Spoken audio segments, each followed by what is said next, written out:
You may have heard about central bank digital currencies and social credit score. Well, in this video, I'm going to tell you everything that you need to know about CBDCs and social credit score and exactly why you should be concerned and how you can protect yourself from these insane measurements that governments and central banks are trying to push on us. So stick around until the end of the video where I'm going to tell you exactly how I am protecting myself against the central bank digital currencies and the social credit score, which is coming like a freight train.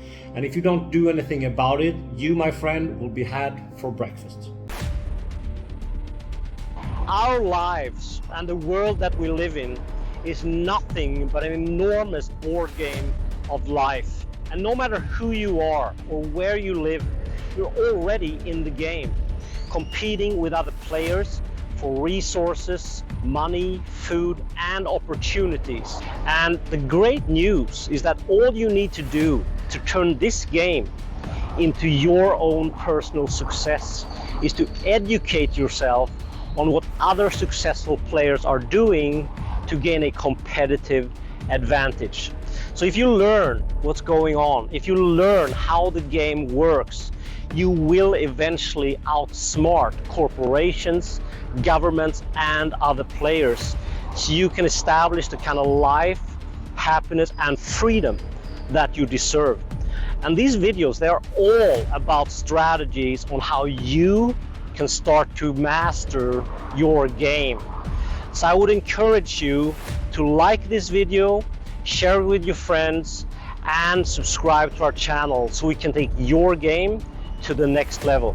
I'm Kim Park, and this is Board Game of Life.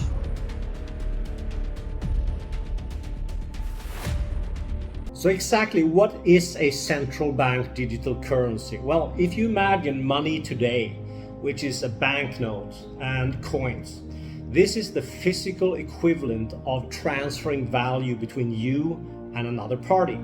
Well, everything now is digital. You're using credit cards and debit cards, but the next level of digitized money is central bank digital currencies, where you will have zero protection and privacy, because central bank digital currencies will be traceable, trackable, and programmable, which means that they can decide when and how you can use your money. And if you have opinions or if you make purchases that the government doesn't like, they can basically turn off your money at a push of a button, and they can restrict your money to not work outside a certain area where you live, or they can decide that it's not going to work on certain items or services. So for example, if you met your quota for meat consumption or gasoline, for example, the government can basically turn off your money at a flick of a switch, and all of a sudden you can't buy anything with your own money. And a lot of people think this is fantasy and conspiracy theories, but basically all the central banks around the world in every single country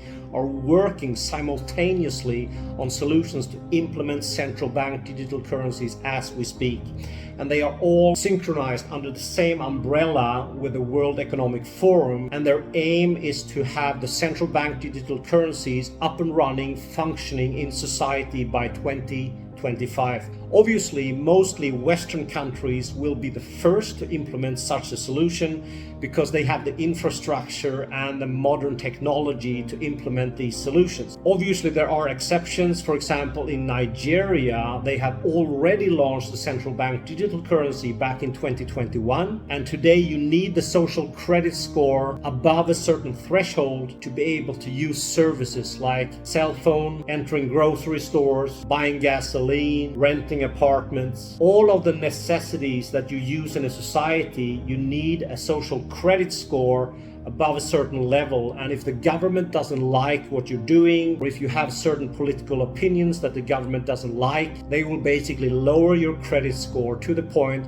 where you can't even buy a bus ticket. And this is not an isolated incident, which means that Nigeria may very well be the canary in the coal mine telling us what's coming for both Europe, America, and Australia, and all the Western countries. And if you're not prepared, taking steps to protect yourself, you're gonna fall prey to a digital prison where you're basically very limited. So the social credit score, together with the central bank digital currencies combined, form a very dystopian system where you're not allowed to have the freedom to do exactly what you want to do and say exactly what you think. Because if you do, the government will restrict you. And if you look at China, they already implemented the social credit score and the central bank digital currencies. And I actually seen interviews online where they asked the Chinese people, what do you think about the social credit score? And obviously they can't tell the truth. They say, oh, it's great, it's working really well. Because if they did tell the truth, they would lower their credit score and all of a sudden they can't buy a bus ticket or get on an airplane or get into the supermarkets. So basically the way it works is that the World Bank, together with the International Monetary Fund, the IMF, is basically handing out loans to countries and offering them very nice terms to get money and funding for domestic projects. But these loans comes with strings attached and very strict regulations and catches. So when the country can't pay back the money, they're basically forced to follow certain rules and regulations. For instance, implementing the central bank digital currencies and the social credit score. And this is all orchestrated together with the World Economic Forum, with Klaus Schwab, of course, which is trying to form this one world government where you have a one world currency, a social credit score, and a one world government where everything is automized and you, my friend, is simply a digit on a screen with a social credit score. And if you're not careful and you're following the government's policies, you will be restricted at a push of a button. So what is the solution and how do you protect yourself? Well, I can only tell you what I'm doing, but it's basically up to you to decide how you want to protect yourself. But the way I'm hedging myself against this one world government, the central bank digital currencies, the 15-minute cities, the social credit score, all this bullshit, is that I'm establishing options, both financially, geographically, and physically. There are many ways you can protect yourself, but the first thing you need to know is where exactly are you going to establish yourself? Because if you're in a country where you're very restricted, things are getting worse by the day and the government is headed in the wrong direction. Take Canada, for example, where Justin Trudeau basically have turned the country into a communist country where everything is headed south. They're implementing the social credit score, the central bank digital currencies. Look at Australia. They've started to tax every citizen all around the world. It doesn't matter where you go, even if you leave the country. And during the health hoax, Australia didn't even let their own citizens back into their country. And I had numerous potential clients who wanted to leave Australia, but the government wouldn't let them. So the first thing is that you need to decide where you're going to establish yourself. And the best way to do that is to establish options through second and third residencies. So you have the right permits to come and stay in certain countries indefinitely. And the reason why you want a second and a third residency is because there are a lot of countries that are still cash societies that will lag behind and not implement the central bank digital currencies or the social credit score because they don't have the infrastructure yet. So basically you have to look at the situation like a sinking ship. If you look at the Titanic, you remember Jack told Rose, oh, we have to move, the ship is moving, we have to get to high ground. That's basically what you're doing. You're looking for a country that's going to buy you time. You have to reposition yourself in order to adjust to the situation. So when the next lockdown and major crisis happens, you're not pinned down in one single country. The second thing you need to do is to establish cash flow. That's one of the major concerns when you move abroad to another country. You need to have options financially.